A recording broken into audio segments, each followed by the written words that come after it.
Представители знака зодиака Овен. Овны, мои дорогие, здравствуйте. Таро прогноз, таро расклад. События до конца года, до конца 2023 года. И у меня есть видео на канале, второе полугодие оно называется. Вы можете перейти, там из расчета одна карта на месяц. Мы делали прогноз еще в мае. Но вот давайте узнаем на события, что же нас ожидает. Давайте узнаем, как карты видят вообще в целом этот период. И мы сделаем на 5 колодах этот расклад. Что важно знать и чего не избежать? Вот такие два вопроса. Две карты мы достанем. Итак, что важно знать во втором полугодии или до конца 2003 года, как видят карты? Какое направление, что в приоритете как будто будет?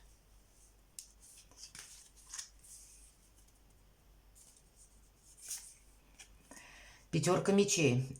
Пятерка мечей – это правда что-то из прошлого или какая-то в прошлом, может быть, конфронтация или какое-то недопонимание. Мы должны оставить прошлое в прошлом. Посмотрите, настолько красноречивая карта. Двое людей, то есть видно, что было словно сражение, битва, спор, соревнование, что угодно. Но это всегда нам говорят о тех событиях, которые уже мы словно оставили за спиной. И как будто вот эта карта, почему у нее значение идет, когда мы сохраняем собственные позиции, но уже никому ничего не доказываем.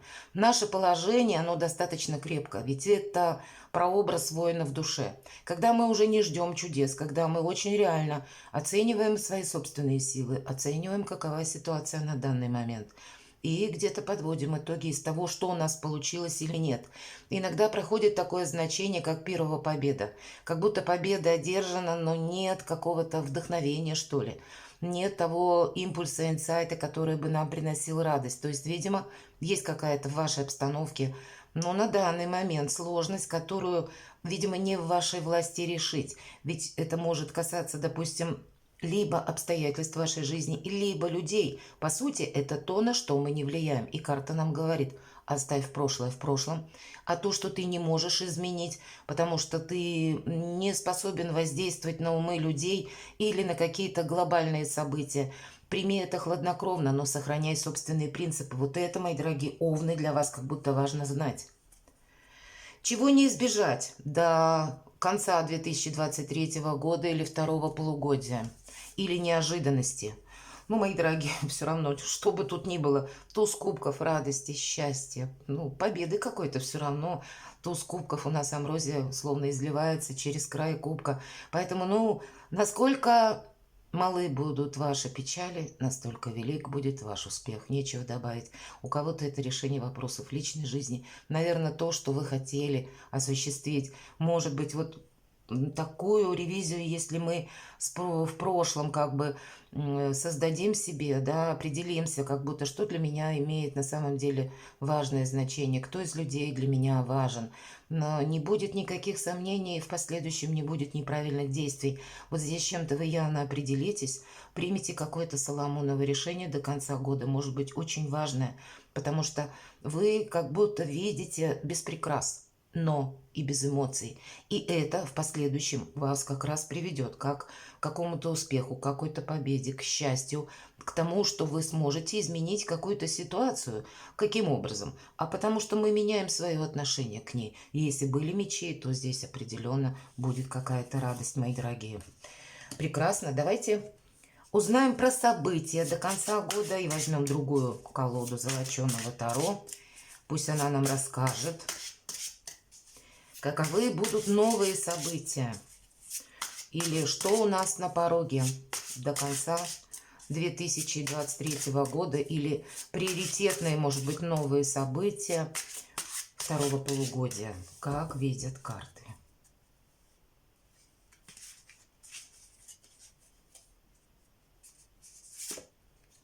Девятка пентаклей – деньги, что тоже само по себе хорошо. И девятка пентаклей ведь это уверенность. Но деньги мы не тратим. Видимо, новые события, возможность заработать деньги. Но это можно расценивать как какие-то свои личные амбиции в работе, в бизнесе, то, чего вы хотите достичь, какое-то положение, вообще это стабильность. Ну и, понятно, благополучие, благосостояние, изобилие, процветание. Все, вот эти все эпитеты, это все по девятке пентаклей. Но мы это все сохраняем, мы не тратим. Впереди перемены. 9. Это всегда, ну, какое-то пороговое, как будто значение. Что-то будет меняться. Не в нас самих, а в обстоятельствах, которые нас окружают. Что нам запомнится? Верховная жрица.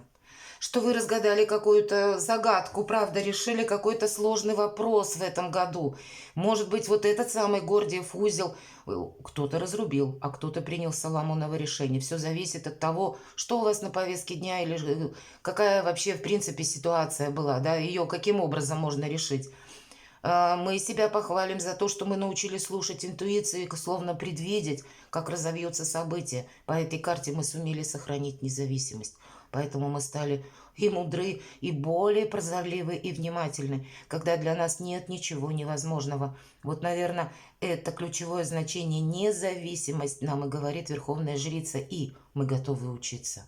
Мы, словно по Верховной Жрице, принимаем, что все время будут какие-то перемены. Мы не сможем остановить время. И мы не сможем воздействовать абсолютно на все, потому что не все под нашим контролем. Вот это значение мудрости проходит по Верховной Жрице, и это нам добавляет силы, потому что мы можем не нервничать без повода.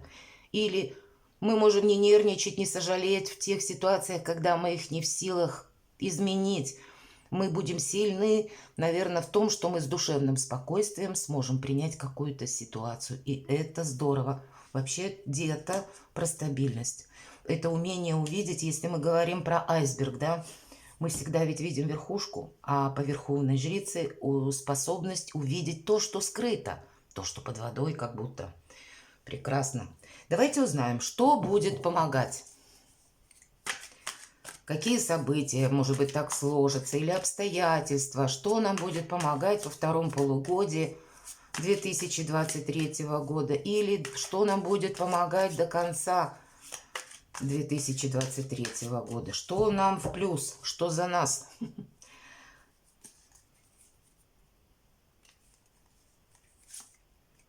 Любовь, взаимопонимание, диалог какой-то, не монолог, а умение договариваться с людьми. Холодная карта достаточно, но это карта, знаете, искренних чувств. Пусть тут не про страсть. У кого-то проиграется действительно любовная история, ваша личная история. Взаимопонимание с партнером, когда вы словно на одной волне понимаете друг друга без слов. Это те люди, нам будут помогать, которые нас воспринимают такими, какие мы есть. Не пытаются нас каким-то образом перекроить, переделать. А где-то с нами заодно. Это очень важно. Для кого-то это проиграется просто изменение в вашей личной жизни. Но это все про любовь, про счастье, про радость, про то, что нас вдохновляет, безусловно. Что нас будет радовать? Давайте такую еще карту достанем. А будет нас радовать, как ни странно, восьмерка мечей. Это то, чего нет. Это был какой-то барьер, который мы сами себе создали. Это то, что мы надумали. Или это та, мои дорогие овны, глубокая философия, когда у нас бывает что-то не получается. Это нормальное состояние. Мы все с этим сталкиваемся. Но важно не соскользнуть вот в эти эмоции, когда по кругу словно гоняем, снова и снова что-то обдумываем, а мы ведь ничего нового не придумаем. Какое-то событие уже случилось, произошло, и наша задача выйти, наоборот, вот из круговерти однообразных мыслей. Из вот этого нами же нарисованного, словно замкнутого пространства, что будет радовать. Так вот, будет радовать то, что вы поймете, что ограничений-то у меня нет, оказывается. Это я сам надумал или сама себе надумала. А вообще в моей власти совершить очень многое. Когда вы научитесь буквально не мешать себе, это будет радовать. Вообще, надо сказать, это настоящая победа, потому что нет ведь ограничений как таковых. Они все в нашем сознании. И вот научиться себя где-то не тормозить, не строить перед собой каких-то шаблонов. А надо сказать, прежние шаблоны уже не будут в дальнейшем на последующие годы работать. Нам придется какой-то новый опыт отстраивать. И поэтому победа над собой– это здорово. Ну что ж, прекрасно. Давай, идем дальше. Давайте мы узнаем, что нам может помешать. Что-то тут у нас переворачивалось. Но явных помех нет. Но, может быть, вообще эта карта короля кубков. Это вопросы могут быть с личной жизнью связаны. Или, я говорю, нет как таковых помех, но для кого-то, может быть, и придется прояснить какие-то вопросы в вашей семье с вашими родственниками. Или просто нам карта говорит, будь мудрей. И тогда не будет никаких помех, ничто тебе не помешает. Ты всегда найдешь правильный выход из создавшегося положения. Или, по крайней мере, вот то ноу-хау. Я знаю, как поступить. Или я знаю, как обойти какие-то острые углы. Потому что это ведь дипломатия, где-то отчасти карта тоже. Король кубков, он как раз силен в чем? Отношения и финансы. И он знает, где можно проявить эмоции, а где они будут мешать. Вот, наверное, правильное переключение с одного на другое даст вам определенные силы и возможности. Но, тем не менее, мы поставим вопрос, так? Что нам может конкретно помешать? Или какие трудности мы можем встретить на нашем пути? Мы от чего-то должны отказаться. В этой колоде очень красноречиво. Если тройка кубков, да, у нас, обычно тройка кубков означает праздник. И, в принципе-то, ничего не мешает. Значит, какие-то помехи, они будут для вас незначительны, мои дорогие овны. Но все же 3 кубка, 1 перевернутый, мы видим. Нам говорит эта карта в этой колоде, ты должен какую-то помеху устранить. Это незначимая большая какая-то помеха, и я ее обычно трактую, как это то что-то из прошлого, что, ну, где-то нас цепляет, но не дает полета.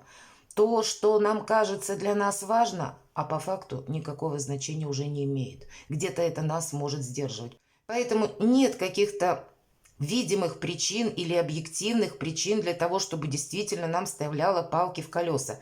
Наше мышление или наши привычки. Мы привыкли делать каким-то определенным образом, а здесь это не срабатывает. А нас это, может быть, злит. А может быть, нам, если мы несколько раз какое-то дело повторили, а для нас словно какая-то стена, может быть, нам в ту сторону и не нужно. Может быть, пространство нам таким образом пытается подсказать, ты туда, Овен, не ходи, там тебе уже, ну, ничего тебя не вдохновит, только создашь себе еще каких-то проблем. То есть вовремя от чего-то отказаться, мои дорогие, и тогда вообще никаких помех нет. Ну да, наверное, не случайно нам и выпадает эта карта, 8 мечей, которая говорит, как будто мы сами себя можем отгородить от чего-то. Или создать себе ореол из мыслей ошибочных, и нам будет казаться, что весь мир против нас, или у нас нет никаких возможностей, или, ну, я там менее удачлив, чем кто-то, или вот я в этом месте нахожусь, а где-то там трава зеленее и солнце ярче. Одним словом, то, что мы себе надумаем, нам будет мешать. Вот явно от этого нужно избавиться. Ну, давайте мы еще спросим, какие, если мы говорили сложности, трудности, вот давайте спросим, какие же еще тогда могут быть помехи для нас?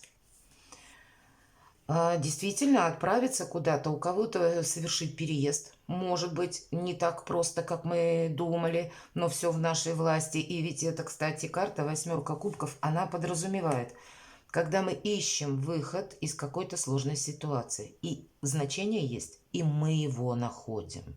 Хотя при этом, если вы помните, в остальных колодах Таро чаще изображен человек, который поворачивается спиной к 8 кубкам и идет вперед.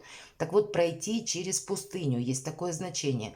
И для того, чтобы быстрее через нее пройти, нужно прибавить шагу. Но это тот период, когда мы надеемся сами на себя. Это когда мы оставляем прошлое в прошлом полностью. У кого-то это будет действительно с перемещением сопряжено. У кого-то это может быть связано, увы, с уходом человека. И так тоже может проиграться. Может быть связано с уходом нас с работы, со сменой работы. Это, по сути дела, и есть уход из прошлого. Одна карта добавляет другую. Но это лишь означает то, что, мои дорогие, у нас все получится. И вот какое-то соломоново решение действительно вам придется принять и словно устремиться вперед и уже не оглядываться.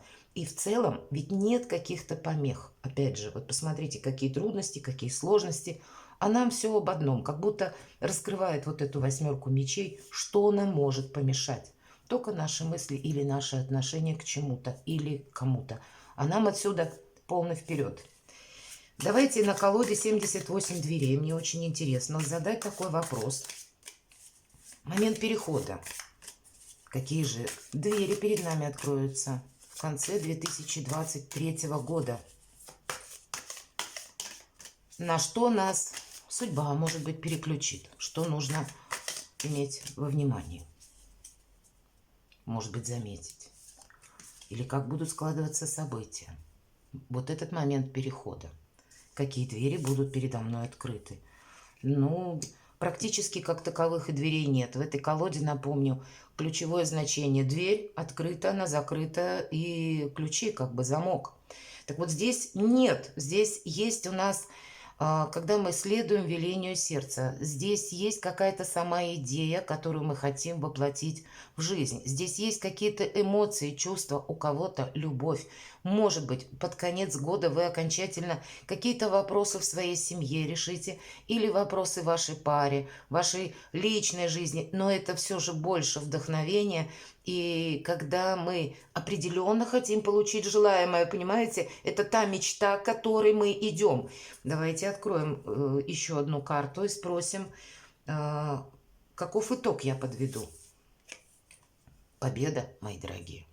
Шестерка жезлов, и нам здесь показан человек, который входит словно в зал, а его уже ожидают, ему аплодируют, его рады видеть, он входит победителем, вот так открывает двери, небрежно, может быть, и все встают, видя его. Победа. Победа в каком-то вопросе.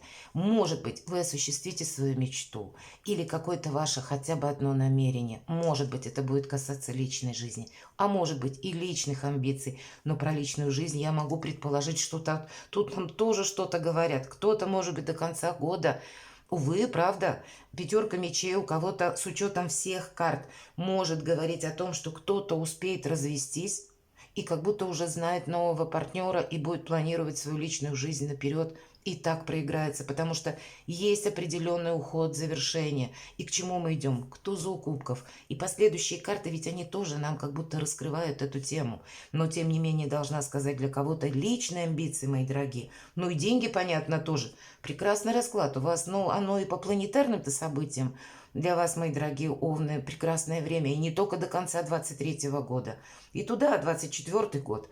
Я постараюсь раньше сделать видео как раз на 24-й год. Мне самой про себя интересно. Думаю, будет интересно и вам. Так вот, вы победители. Даже если, ну, какое-то дело мы надумаем, знаете, заняться им, ну, практически с нуля. Значит, до конца года вы тоже увидите, что вот лед тронулся. Даже то, что поначалу выглядит, ну, так вот непонятно как-то. Следуйте велению сердца. И нет как таковых дверей, которые бы, знаете, как стена непроходимая. Перед вами все двери будут открыты. А какие не будут открыты, вы победителям откроете сами. Мои дорогие императоры и императрицы, будьте счастливы и любимы всегда.